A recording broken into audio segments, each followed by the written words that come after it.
هیچ وقت زور تو کتم نرفت، هیچ وقت زور تو کتم نرفت. کردم هرچی بود تو محل خطر، نداشتم از آینده ترسی، نداشته شد تا رو هم خبر. جلوتر شده گیره ای کاره، رفیقان پایه دویلان فایه. یهو دیدم اصلا این چی بال نیست، شانسم کیریه تو چشم خاره. میسازم های میشه تخریب، زدم چرت که زدم تخمین.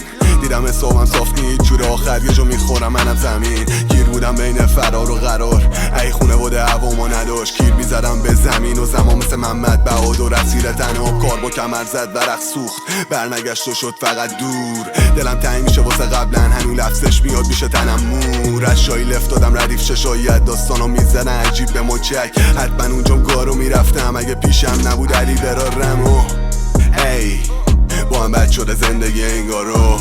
ای میخواد سنگ باشم هنده بی احساسو. ای با هم بد شده، ای با هم بد شده.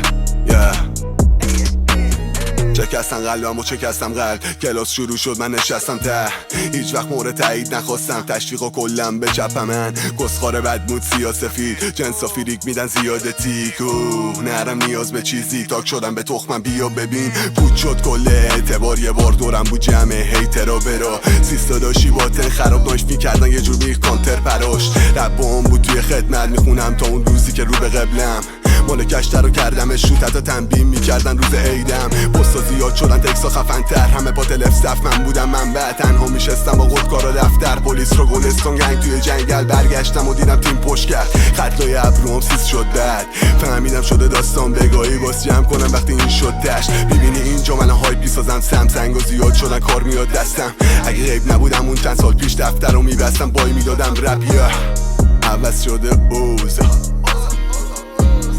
عوض شده اوزا. ای محمد شده زندگی انگار. میخواد زنگ باشم هنده بی احساس.